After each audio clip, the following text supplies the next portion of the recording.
তো আলহামদুলিল্লাহ, চমৎকার প্রাচীন সভ্যতার একটা দেশে আল্লাহ তাআলা আপনাদেরকে আসার সুযোগ করে দিয়েছেন, আমাদেরকে আসার সুযোগ করে দিয়েছিলেন। এখানে অধ্যয়ন করার, শিক্ষা অর্জন করার, জ্ঞান অর্জন করার সুযোগ করে দিয়েছিলেন। নবী মূসা আলাইহিস সালাম, নবী ইউসুফ আলাইহিস সালামের স্মৃতিধন্য এই মিশর, আমরা এবারে সেই ইমাম শাফির মাকবারা জিয়ারত করলাম। আমাদের সময় অবশ্য এত সুন্দর ছিল না, এটা দেখলাম খুব সুন্দর ব্যবস্থাপনা করা হয়েছে। ইবনে হাজার আল আসকালানির মাকবারা জিয়ারত করলাম। বদরুদ্দুর আইনির ওই যে মাদ্রাসা আইনিটা খুঁজতেছিলাম, সেটাও ঠিক আগের জায়গাতেই রয়ে গেছে। তো আলহামদুলিল্লাহ, ইতিহাসের সাক্ষী হয়ে মিশরের অনেক অনেক জায়গাগুলো ঠায় দাঁড়িয়ে আছে ঠিক আগের মতো, এবং এটা আমাদের জন্য ব্লেসিং যে আল্লাহ তাআলা মিশরের মতো এরকম চমৎকার একটি জায়গাতে আসার এবং জ্ঞান অর্জনের সুযোগ করে দিয়েছেন। আমি জাস্ট সামান্য একটু রিমাইন্ডার দিয়েই আমার সংক্ষিপ্ত কথা শেষ করব যে আল্লাহ তাআলা আমাদেরকে জামিয়া আল আজহারের মতো এমন একটি বিশ্ববিদ্যালয়ে পড়াশোনা করার সুযোগ করে দিয়েছেন। এটা অনেক বড় একটা নেয়ামা, কারণ আল আজহার হচ্ছে একটা মুক্ত জ্ঞান চর্চার কেন্দ্র। এটা আপনি অন্য জায়গায় পাবেন না। এবং আল আজহারে কোনো বাড়াবাড়ি নেই, মানে এক্সট্রিমিজম নাই। লা তাআসসুবা ফিল আজহার, কোনো তাআসসুবিয়াত পাবেন না। মানে আজহার ওপেন আপ করতে পারে ইজিলি, সবাইকে অ্যাকোমোডেট করতে পারে, এটা আজহারের বড় একটা বৈশিষ্ট্য। এবং আজহারের মানহাজের ব্যাপারে তো আমরা জানি, মানহাজুল ওয়াসাতিয়্যাতি ওয়াল ই'তিদাল, ব্যালেন্সড অ্যাপ্রোচ অফ ইসলাম, যেটার কথা আমি গত আজহার থেকে যাওয়ার পর থেকে 14 বছর ধরে দেশে বিদেশে যেখানে গিয়েছি এই ওয়াসাতিয়ার কথা আমি বলেছি। ওয়াকাযালিকা জাআলনাকুম উম্মাতান ওয়াসাতা লিতাকুনু শুহাদাআ আলান নাস ওয়া ইয়াকুনা আর-রাসূলু আলাইকুম শাহীদা। আমরা হচ্ছে উম্মাতান ওয়াসাতা, আমরা লাসনা মুতাশাদ্দিদিন ওয়ালা মুতাসাহিলিন বাল মুতাওয়াসসিতিন। আমরা বাড়াবাড়িও করি না, ছাড়াছাড়িও করি না। আজহার তো এটাই আমাদের শেখায়, ঠিক কিনা? মানে বাড়াবাড়িও করবো না, ছাড়াছাড়িও করবো না, আমরা মাঝামাঝি থাকবো। উম্মাতান আদলান ওয়া খিয়ারা, এটা হচ্ছে দ্য বেস্ট নেশন। তো গোটা বিশ্বব্যাপী এই মধ্যম পন্থার ইসলাম প্রচারের ক্ষেত্রে আল আজহারের ভূমিকা একেবারে অনস্বীকার্য। এবং আপনি খেয়াল করে দেখবেন যে এটার কোনো বিকল্প নাই, কোনো অল্টারনেটিভ তৈরি হয়নি। গোটা বিশ্ব বাধ্য হয়ে এই মধ্যম পন্থার দিকে মুখ থুবড়ে পড়তেছে। This is the only way. এবং এই পতাকাটাকেই, এই ফ্ল্যাগটাকেই আমরা বেয়ার করি আলহামদুলিল্লাহ, মানহাজুল ওয়াসাতিয়্যাতি ওয়াল ই'তিদাল। এই একটা ফ্রেজ যদি আপনি ধারণ করে বাংলাদেশে ফিরতে পারেন, দ্যাটস গুড ইনাফ। শুধু এটার উপর যদি আপনার লাইফটাকে ডেডিকেট করেন, এটা গুড ইনাফ, যে এখানে বাড়াবাড়ি নাই, ছাড়াছাড়ি নাই, বরং মধ্যম পন্থা আল আজহার আমাদেরকে শেখায়। এবং আজহার আমাদেরকে বৈচিত্র্যের মাঝে ঐক্য খুঁজতে বলে।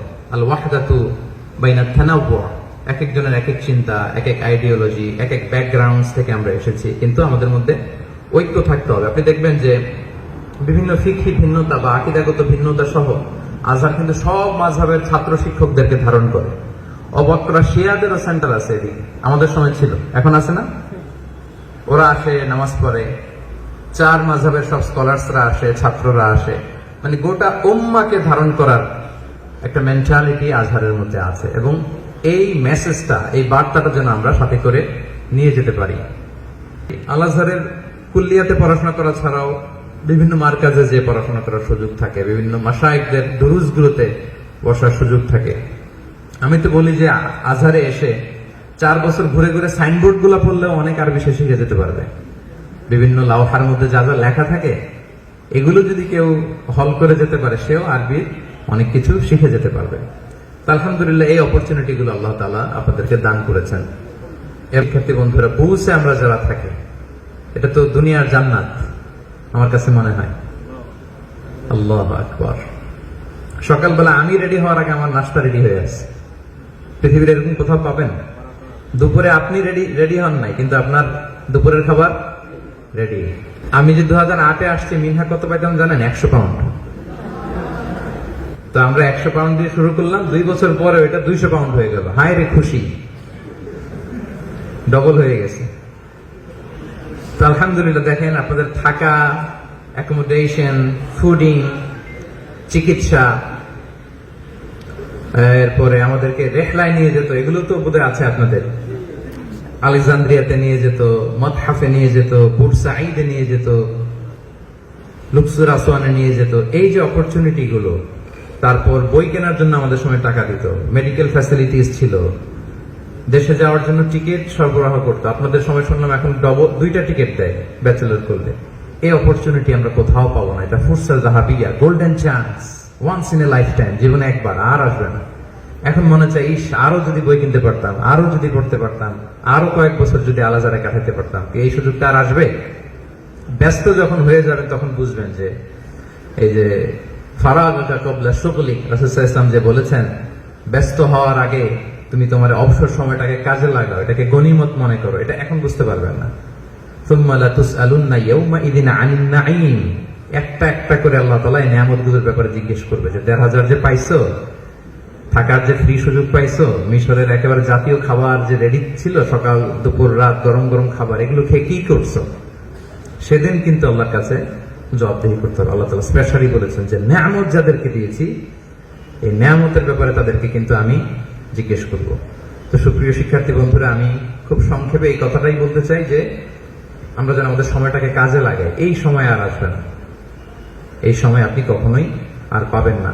শিক্ষার্থীদের সাথে বসলে আমি দুই একটা রিমাইন্ডার শেয়ার করি। সেটা হচ্ছে, আমরা তো এখানে জ্ঞান অর্জনের জন্য এসেছি, নিজেদেরকে এনলাইটেন করার জন্য এসেছি, আলোকিত করার জন্য এসেছি। তো শিক্ষা অর্জনের জন্য, বেসিকলি জ্ঞান অর্জনের জন্য তিনটা জিনিস অপরিহার্য। এই কথাটা একটু শেয়ার করে আমি আমার আলোচনা শেষ করব। আমি বিভিন্ন সময় মাঝে মাঝে বলি, তিনটা জিনিস লাগে: বিনয়, সবর, সফর এবং সবর। রিপিট, আবারও বলছি, বিনয়, সফর, সবর। আমার সাথে সাথে বলেন। 1 নম্বরে বিনয়, 2 নম্বরে সফর, 3 নম্বরে আবার ওয়ান্স अगेन 1 নম্বরে বিনয়, 2 নম্বরে সফর, 3 নম্বরে সবর। ইটস এ মাস্ট, এটা লাগবে। আপনি যদি জ্ঞান অর্জন করতে চান, বিনয় আপনার লাগবে। মানে আপনি জ্ঞানের কাছে যাবেন, জ্ঞান আপনার কাছে আসবে না। যেই পাত্রে পানি ঢালা হয়, ওই পাত্রটা কই থাকে? নিচে। আর যেটা থেকে ঢালা হয়, উপরে। এটা ইউনিভার্সাল ট্রুথ, এটাই নিয়ম। আপনার বিনয়ী হইতে হবে, তাহলে আপনি এলেমের নূর হাসিল করতে পারবেন। ইমাম শাফিঈ রাহিমাহুল্লাহর একটা বিখ্যাত কথা আছে, তিনি বলেছেন, আল ইলমু সালাসু আশবা, জ্ঞানের 3টা স্তর। ফামান দাখালা শিবরাল আউয়াল তাকাব্বার, ওমান দাখালা শিবরাস সানি তাওয়াদা, ওমান দাখালা শিবরাস সালিস আলিমা আন্নাহু লা ইয়ালাম। 3টা স্তর জ্ঞান। 1 নম্বর স্তর হচ্ছে ফামান দাখালা শিবরাল আউয়াল তাকাব্বার। প্রথম স্তরে যখন কেউ প্রবেশ করে, সে অহংকারী হয়ে ওঠে। জ্ঞানের কিন্তু একটা গরম আছে, সে কি করে? অহংকারী হয়ে ওঠে। সে ভাবে, আমি বোধহয় সব শিখে গেছি, আমি বোধহয় সব জানি, সব শিখে গেছি, কেউই তো কিছু জানে, আমি জানি। আছে। তিনি বলেন, তখন দেখালো শিবরাস সানি, এবার জ্ঞানের 2য় স্তরে যখন যায়, তাওয়াবা, তখন সে বিনয়ী হয়। সে দেখে, না তো আমি যা জানি এটা তো অনেকেই জানে, দেখি আমার চেয়েও দেখি লোকজন আরো ভালো জানে। আচ্ছা, তখন দেখালো শিবরাস সালিস, জ্ঞানের শেষ স্তরে বা 3য় স্তরে যখন সে পৌঁছে, আলিমা আন্নাহু লা ইয়ালাম, তখন সে এটা জানে যে সে কিছুই জানে না। মানে জ্ঞানের শেষ পর্যায়ে পৌঁছে সে এটা বুঝতে পারে যে আসলে তেমন কিছুই শিখতে পারেনি। তাহলে অনেক বেশি স্টাডি করা, অনেক রিসার্চ করা, গবেষণা করা, মুজাহাদা করা, পড়াশোনা করার একটা বড় ফায়দা হচ্ছে যে আমি যে কিছু জানি না, এইটা জানার সুযোগ আপনার হবে। আপনি যে কিছু জানেন না, এটা আপনি জানতে পারবেন তখন যখন আপনি জ্ঞানের 3য় স্তরে পৌঁছে যাবেন। আবু নোয়াস নামে একজন কবি ছিল, আব্বাসি খেলাফত আমলে, ইরাকে ওনার বাড়ি। তিনি লিখেছেন, ফাকুল লিমা ইয়াদদাই ফিল ইলমি ফালসাফাতান হাফিজতা শাইআন ওয়া গাবাত আনকা আশিয়াউ। তিনি বলেছেন, কেউ যদি তোমাকে বলে যে আমি জ্ঞানের রাজ্যের সব হাসিল করেছি, তখন তুমি ব্যর্থহীন কণ্ঠে তাকে জানিয়ে দাও যে তুমি কিছু জিনিস মুখস্থ করছো, অনেক কিছুই তোমার অজানা। এই মহাবিশ্বের রহস্যে ঘেরা পৃথিবীর অনেক কিছুই আসলে আমাদের কি অজানা, অধরা। এখন আমরা জানতে পারি না, কাজ করতে পারি না। এজন্য আল্লাহ তাআলা বলেছেন, ওয়ামা উতীতুম মিনাল ইলমি ইল্লা কালিলা, আমি একেবারে যৎ সামান্য, কিঞ্চিত, খুব অল্প জ্ঞান আমি তোমাদেরকে দিয়েছি। কত অল্প? আপনারা জানেন যে মুসা আলাইহিস সালাম, খিদির আলাইহিস সালাম দুজন যখন যাচ্ছিলেন সফরে, ওই নৌকার মাঝে একটা চড়ুই পাখি এসে বসেছে, সাগরের পানি খাচ্ছে। পানি খাওয়ার কারণে চড়ুই পাখির চঞ্চুতে, মানে ঠোঁটে সাগরের ছিটে ফোটা পানি লেগেছে। তো মুসা আলাইহিস সালামকে খিদির আলাইহিস সালাম বললেন যে, মুসা দেখতে পাচ্ছ যে পানি খাওয়ার কারণে চড়ুই পাখির ঠোঁটে সাগরের পানি লেগেছে? মুসা আলাইহিস সালাম বললেন, হ্যাঁ দেখতে পাচ্ছি। তো তখন খিদির আলাইহিস সালাম বললেন, এই যে চড়ুই পাখির ঠোঁটে পানি খাওয়ার কারণে সাগরের যতটুকু পানি লেগেছে, এই পানিটা হচ্ছে তোমার, আমার আর মহাবিশ্বের আমাদের সকলের জ্ঞান। আর মহাসাগরে পড়ে থাকা এই বিশাল সাগরের জলরাশি, এটা হচ্ছে আল্লাহর জ্ঞান। আমার আপনার কিয়ামত, পৃথিবীর শুরু থেকে আরম্ভ করে কিয়ামত পর্যন্ত যারাই আমরা আসবো, যারা নিজেদেরকে অনেক বড় জ্ঞানী মনে করি, আমাদের সবার জ্ঞান মিলে ওই যে চড়ুই পাখি পানি খেতে যে ঠোঁটে যতটুকু লেগেছে এতটুকু। আর মহাসাগরের অথই জলরাশি কার জ্ঞান? আল্লাহর জ্ঞান। ওমা উতীতুম মিনাল ইলমি ইল্লা কালিলা, একেবারে অল্প জ্ঞান দিয়ে আল্লাহ তাআলা এই পৃথিবীতে আমাকে পাঠিয়েছেন। তো জ্ঞানের পরেও জ্ঞান আছে, জাননেওয়ালার উপরও জাননেওয়ালা আছে। ওয়া ফাওকা কুল্লি যি ইলমিন আলিম, সবচাইতে বড় জাননেওয়ালা কে? আল্লাহ তাআলা। তো জ্ঞান যেন আমাদেরকে অহংকারী না বানায়। আমরা মুসা আলাইহিস সালামের ঘটনা থেকে জানি, কথা বলছিলেন, বনি ইসরাইলের একজন জিজ্ঞেস করলো মান আ'লামু ফিল আরদ, এই জমিনে সবচেয়ে জ্ঞানী কে? উনি বেখেয়াল বশত হুট করে বলে ফেললেন আনা, আমি। তো আল্লাহ তাআলা এটা পছন্দ করেন। আল্লাহ তাআলা চেয়েছেন যে উনি আমি না বলে জ্ঞানটা যদি আল্লাহর দিকে ফিরিয়ে দিত, যদি বলতো আল্লাহ তাআলা আ'লাম, তাহলে বেশি ভালো হতো। কিন্তু বেখেয়াল বশত বলে ফেলেছেন। এবং এটাও এক ধরনের ঠিক, কারণ হচ্ছে যাদের কাছে ওহির জ্ঞান আসে এর চেয়ে বড় জ্ঞান তো পৃথিবীতে নাই। উনি ওই সেন্সে বলেছেন যেহেতু আমার কাছে তাওরাত এসেছে তো আমি জ্ঞানী। কিন্তু আল্লাহ বললেন না, মুসা তুমি যে বলেছো তুমি সবচেয়ে বড় জ্ঞানী, তুমি তো সবচেয়ে বড় জ্ঞানী নও, তোমার চেয়ে বড় জ্ঞানী আছে। উনি তো অবাক, কি বলে আমার চেয়ে বড় জ্ঞানী কে? বললেন যাও ইযহাব ইলা মাজমাইল বাহরাইন, দুই সাগরের মিলনস্থলে যাও। মাসরিরা দাবি করে এটা দুমিয়াতে একটা জায়গা আছে না, মাজমাউল বাহরাইন, আমরা গিয়েছিলাম, আপনারাও হয়তো অনেকে গিয়েছেন। ওইখানে যাও, লম্বা ঘটনা আপনারা জানেন। মুসা আলাইহিস সালাম ওখানে গেলেন এবং এই যে তিনটা জিনিসের কথা বলেছে যে জ্ঞানার্জনের জন্য অপরিহার্য, বিনয়, সফর, সবর, এই তিনটাই কিন্তু মুসা আলাইহিস সালাম এবং খদির আলাইহিস সালাম এই দুইজনের মাঝে ঘটেছে। মুসা আলাইহিস সালাম সফর করে গিয়েছেন, ধৈর্য ধারণ করেছেন, ওনার থেকে শিখেছেন। তো এই জন্য বিনয় এটা অবশ্যম্ভাবী, এটা লাগবে আমাদের। আল্লাহ তাআলা আমাদেরকে বিনয়ীদের অন্তর্ভুক্ত করুক। এবং সম্মানিত ভাইরা, জ্ঞানের দুইটা ধারা, একটা হচ্ছে ইন্টারনাল নলেজ আর একটা হচ্ছে এক্সটার্নাল নলেজ। মানে কি বলে, একটা হচ্ছে বাহ্যিক জ্ঞান আর একটা হচ্ছে অন্তর্নিহিত জ্ঞান। এই যে আল আজহারে ব্যাচেলর করতেছেন, আপনাদের বাহ্যিক জ্ঞান অর্জন হচ্ছে। মদিনাতে পড়াশোনা করে অনেকে, উম্মুল কুরায় পড়ে, বাহ্যিক জ্ঞান হচ্ছে। বুখারী মুখস্থ করি আমরা, কোরআন মুখস্থ করছি, এতে আমাদের কোন জ্ঞান অর্জন হচ্ছে? বাহ্যিক জ্ঞান, হ্যাঁ, এক্সটার্নাল নলেজ। কিন্তু এটা ইন্টারনাল নলেজকে এনশিওর করে না। ইন্টারনাল নলেজ সবাই অর্জন করতে পারে না। বাহ্যিক জ্ঞান যেটা আমি হাসিল করলাম, এটার উপর আমল করার পর, এটার উপর সাধনা করার পর, বছরের পর বছর সাধনা করার পর আল্লাহ তাআলা তাকে ইলমের নূর দেয়। এটা সবার নসিবে থাকে না। এজন্য যেই জ্ঞানটা আমরা অর্জন করি, এটার উপর যেন আমরা আমল করি, এটার উপর যেন সাধনা করি, তারপরে আল্লাহ তাআলার পক্ষ থেকে যে জ্ঞানটা আসে সেটাকে বলে ইলমে লাদুন্নি, আল্লাহর পক্ষ থেকে আসা জ্ঞান। আমরা যেন সেই জ্ঞানের ধারক এবং বাহক হতে পারি। আমরা সবাই পড়ি আমিন। তাহলে তিনটা বিষয় আমি বলতে চাচ্ছিলাম। এক নম্বরে হচ্ছে বিনয়, আমরা যেন বিনয়ী হই। আমরা যা শিখেছি আমরা যেন মনে না করি যে আমি সব জানি। আমার ভাইয়ের একটা ডিফারেন্ট অ্যাপ্রোচ থাকতে পারে, ভিন্ন ধরনের জানার কোনো বিষয় থাকতে পারে, সেটা হয়তো আমি জানি না। যেমন খিজির আলাইহিস সালাম অনেক কিছু জানতেন যেটা মুসা আলাইহিস সালাম জানতেন না। সো আমরা যেন বিনয়ী হই। দুই নম্বরে সফর। দুই নম্বরে কি? মান সালাকা তারিকান ইয়ালতামিসু ফীহি ইলমান সাহালাল্লাহু লাহু বিহি তারিকান ইলাল জান্নাহ। এই যে আপনি এত পথ পাড়ি দিয়েছেন, আপনি যত স্টেপ যাচ্ছেন জান্নাতের দিকে এক এক করে স্টেপ আগাচ্ছেন। আল্লাহু আকবার। তাহলে প্রিয় মাতৃভূমি বাংলাদেশ ছেড়ে আপনি এখানে চলে আসছেন, সফরের কাজটাও হয়ে গেল। এখানে রেগুলার ক্লাসে যাইতে হবে, উস্তাদদের কাছে যাইতে হবে, ওনাদের কাছে যেয়ে বসতে হবে, মাশায়েখদের কাছে যেতে হবে। এর মধ্য দিয়ে এই সফরের থ্রুতে আপনি জ্ঞান অর্জন করবেন। তাহলে এক নম্বরে আমাদেরকে বিনয়ী হইতে হবে, দুই নম্বরে আমাদেরকে জ্ঞান অর্জনের জন্য সফর, এটা কন্টিনিউ করতে হবে। তিন নম্বরে কি বললাম? সবর, ধৈর্য ধারণ করতে হবে, অর্থাৎ হার্ড ওয়ার্কিং। এটার কোনো বিকল্প নাই। এখানে অনেক সময় মন খারাপ লাগে যে আব্বা নাই, আম্মা নাই, পরিবারের কাছের মানুষজন কেউ নাই। এই যে কষ্ট করতেছেন, এটাই হচ্ছে সবর।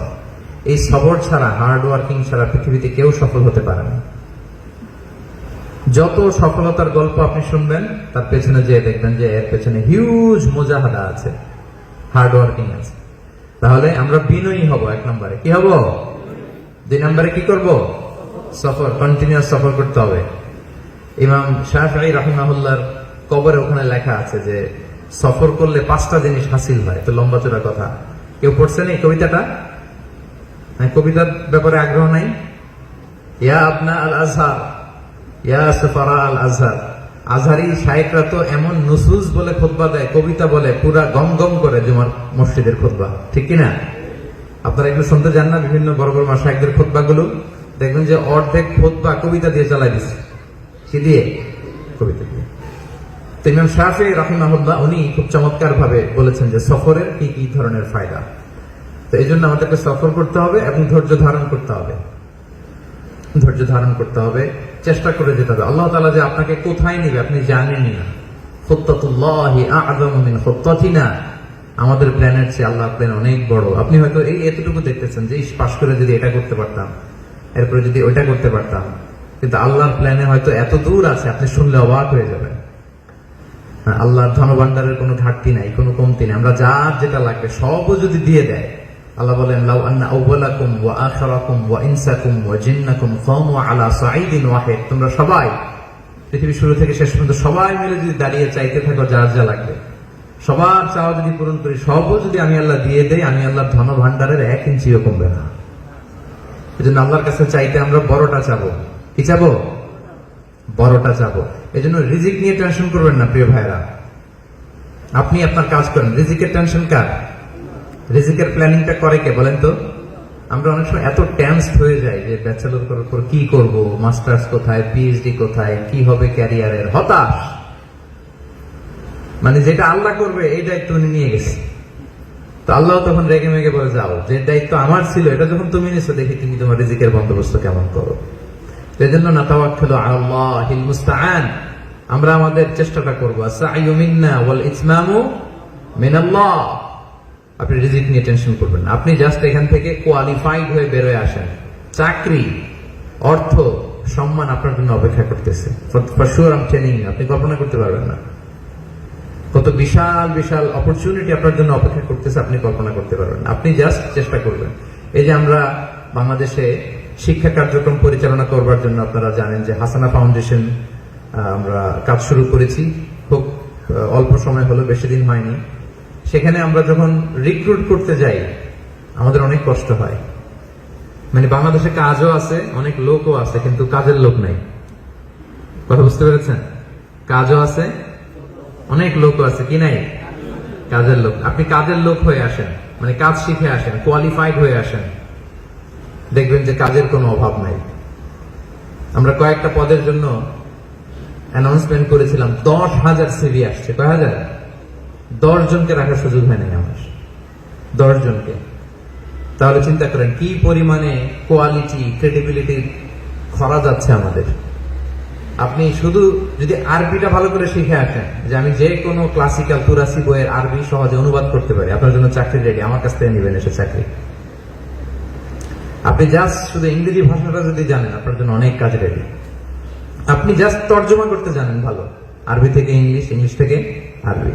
আপনি শুধু ফিকহের উপর এক্সপার্টিস হয়ে আসছেন, উসুলুল ফিক, কওয়াইদুল ফিক জানেন, এই ব্যাপারে যা কোশ্চেন করা হয় আপনি একেবারে উত্তর দিতে পারেন, আপনার জন্য রেডি। তার মানে পজিশন আপনার জন্য রেডি হয়ে আছে, শুধু আপনাকে কোয়ালিফাইড হয়ে আসতে হবে।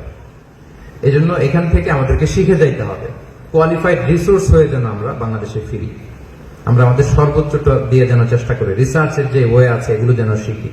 এখন থেকে যদি কিছু আপনি একাডেমিক জার্নালে পাবলিকেশন করেন, পৃথিবীর অনেক ইউনিভার্সিটি আছে, আপনার ইন্টারভিউ নিবে না, শুধু সাইটেশন গুনবে, বলবে এতগুলা সাইটেশন থাকলে অ্যাসোসিয়েট প্রফ হিসেবে জয়েন করো। কিছু স্কোপাস জার্নাল, আইএসআই জার্নাল, যেগুলো সায়েন্টিফিক ইন্ডেক্স জার্নালে যদি আপনার পাবলিকেশন থাকে, তো আমাদেরকে যোগ্য হয়ে ফিরতে হবে। আলহামদুলিল্লাহ, it's a growing community, huge community. আমরা যেন আমাদের এই যে ইত্তেহাদ, আলহামদুলিল্লাহ নামটাই তো দেওয়া হয়েছে, যে আমাদের কয়েকটা প্ল্যাটফর্ম মিলে আমরা সর্বদলীয় ছাত্র ঐক্য, হ্যাঁ, আল ওয়াহদাতু বাইনাত তানাওয়ু। This is the beauty of Islam. আমাদের চিন্তার বৈচিত্র্যতা থাকবে, বৈচিত্র্য থাকবে, কিন্তু এরপরে আমরা দিন শেষে ওয়ান ফ্যামিলি, সিঙ্গেল ফ্যামিলি। দেশের বাইরে আমরা মিলেমিশে সবাই একাকার, আমরা প্রবাসী, বাংলাদেশি, আল আজহারের শিক্ষার্থী, এটা হচ্ছে আমাদের বড় পরিচয়। সো আমরা যেন সুসম্পর্ক বজায় রাখি এখান থেকে দেখবেন যে আপনি অনেক বিশাল বড় দায়ী হবে, অনেক বড় স্কলার হবে, অনেক বড় এন্টারপ্রেনার হবে।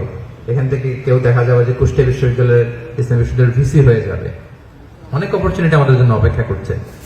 আমরা যেন এখানে হাতে হাত রেখে, কাঁধে কাঁধ মিলে একসাথে কাজ করি, সুসম্পর্ক বজায় রাখি সবার সাথে, সবাই যেহেতু বাংলাদেশেও আমাদেরকে দীর্ঘ একটা পথ পাড়ি দিতে হবে, এবং আপনারা জানেন বাংলাদেশের দাওয়া কাজ খুব চ্যালেঞ্জিং। এখানে এসে আপনারা অনেক কিছু দেখতে পারতেছেন, শিখতে পারতেছেন, সহজ মনে হচ্ছে, ফ্লেক্সিবিলিটি, হ্যাঁ, আত-তাইসির, ইসলামের যে আত-তাইসির, এটা আপনারা দেখতে পাচ্ছেন। কিন্তু বাংলাদেশে দাওয়া কাজ করা কি অনেক চ্যালেঞ্জিং। তারপর আলহামদুলিল্লাহ আমরা কন্টিনিউয়াসলি বলেছি, ব্যাপক গণসচেতনতা তৈরি হয়েছে। যোগ্য হয়ে ফিরে যাইতে হবে, সবকিছু আপনাদের জন্য রেডি হয়ে আছে। তো আপনাদের সামনে এটাই আমার রিমাইন্ডার যে আমরা যেন ঐক্যবদ্ধ থাকি, মিলেমিশে থাকি, আমাদের সিনিয়র যারা আছে ওনাদের কথাগুলো যেন আমরা শুনি, আমাদের যেন মেন্টর থাকে, মেন্টরের আন্ডারে যেন থাকি, গার্ডিয়ানের আন্ডারে। আমাদের অনেক বড় ভাইরা আমাদেরকে নিয়ে বসতেন, আমার মনে আছে আজও ওনার নাসিহাতগুলো আমাদের জীবন পরিবর্তন করে দিয়েছে। অনেক বড় ভাইরা বলতেন যে, আমাদের এক ভাই মরহুম জাইনুল আবিদিন ভাই ইন্তেকাল করেছেন, আল্লাহ তাআলা ওনাকে ক্ষমা করুন, জান্নাতবাসী করুন। উনি বলতেন যে, মিজান ভাই আপনি এইভাবে তাফসীরটা পড়বেন, 4 বছরে যদি আপনি পড়েন, আপনি আজহারের কুল্লিয়াতে পড়ে যা শিখেছেন এর চেয়ে বেশি কিছু শিখতে পারবেন। আলহামদুলিল্লাহ আমি অনেক ইস্তেফাদা পেয়েছি ওনার কথা থেকে। আমাদের অনেক ভাইরা যারা আমাদেরকে গাইড করতো, মেন্টর করতো, ওনারা নাই। যেমন আমাদের যার কথা বললাম, আমাদের জাইনুল আবিদিন ভাই সড়ক দুর্ঘটনায় মারা গিয়েছেন।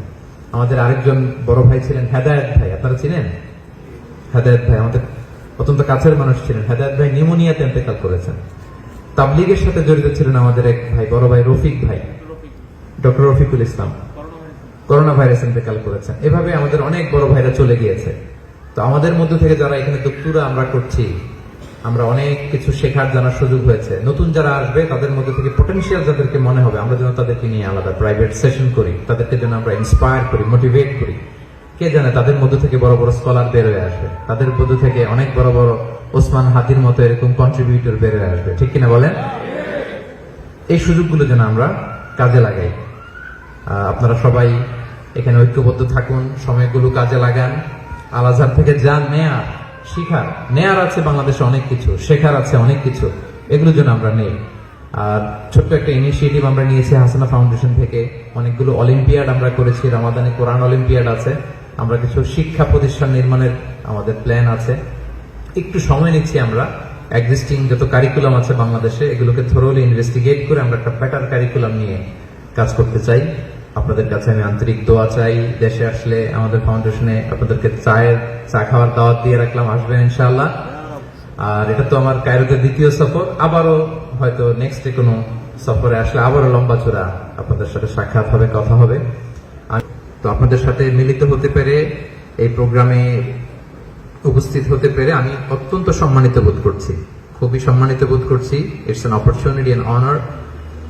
আমি আবার আপনাদেরকে শুভেচ্ছা জানাই, আপনাদের জন্য প্রাণ ঢালা দোয়া এবং ভালোবাসা, এবং আমাদেরকেও আপনাদের দোয়াতে রাখবেন, এই আবেদন এবং কথাটুকু রেখে আমার সংক্ষিপ্ত আলোচনা এখানেই শেষ করছি। আল্লাহ তাআলা আপনাদের সবাইকে ভালো রাখুন, সুস্থ রাখুন, নিরাপদে রাখুন। হাদা মা ইনদি ওয়াল ইলমু ইনদাল্লাহি আলাইহি তাওয়াক্কালতু ওয়া ইলাইহি উনীব।